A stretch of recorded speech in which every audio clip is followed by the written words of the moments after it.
Salam əziz şagirdlər, siz bu dərsimizdə 5-ci sinif Azərbaycan tarixinin Mart soyqırımı adlı 38-ci mövzusunun birinci hissəsi ilə tanış olacaqsınız. 1918-ci ilin mart ayı idi. Bakı küçələrində narahatlıq hökm sürürdü. Küçələrdə, binaların qarşısında dəstə-dəstə toplaşmış adamlar şəhərdə yaranmış vəziyyəti müzakirə edirdilər. Hamı narahat və kədərli idi. Sanki baş verəcək dəhşətli hadisələri duymuşdular. Ağsaçlı nurani bir kişi deyirdi: "Şəhərdə vəziyyət qorxuludur. Çörəyimizi yeyib, suyumuzu içən, yaxşı günümüzdə bizə dost deyib, pis günümüzdə bizə xəyanət edən ermənilər yenə fəallaşdılar." Şəhər hökumətinin, yəni Bakı Sovetinin başçısı da erməni Şaumyandır. Başqa birisi isə söhbətə qoşuldu və qayğılı-qayğılı əlavə etdi: "Şaumyanın göstərişi ilə Bakı Soveti müsəlman əskər və zabitlərini tərksilah etməyə başlayıb. Bizimkilərin silahlarını əllərindən alırlar. Erməniləri isə silahlandırırlar. Cəbhədən qayıdan rus əskərləri burada saxlanılır. Şəhərdə silahlı daşnaq dəstələrinin sayı gündən-günə artır.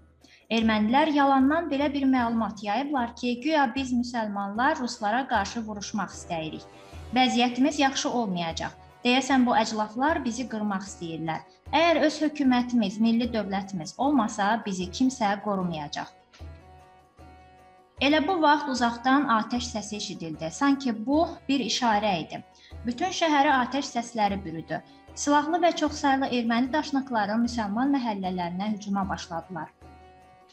Bakı şəhəri dənizdəki güllələrdən də atəşə tutuldu. Gəmilərdəki rus dənizçiləri ermənilərin yalanına, içəri şəhərdə müsəlmanların rusları qırmalarına inanmışdılar. Tezliklə bunun növbəti erməni yalanı olduğunu bildirdikdən sonra ruslar atəşi dayandırdılar.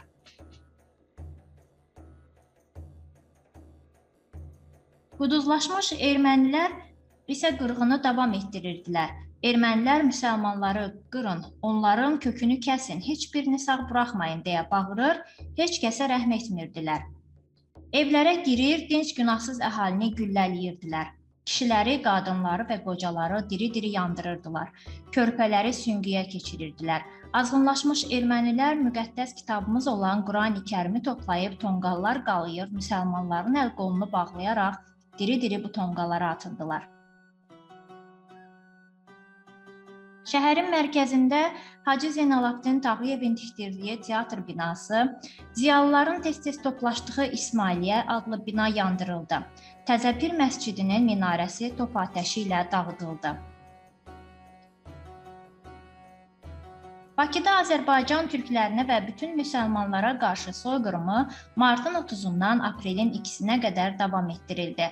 Burada 12 mindən çox günahsız dinc müsəlman əhali, o cümlədən uşaqlar, qadınlar, qocalar qətlə yetirildi.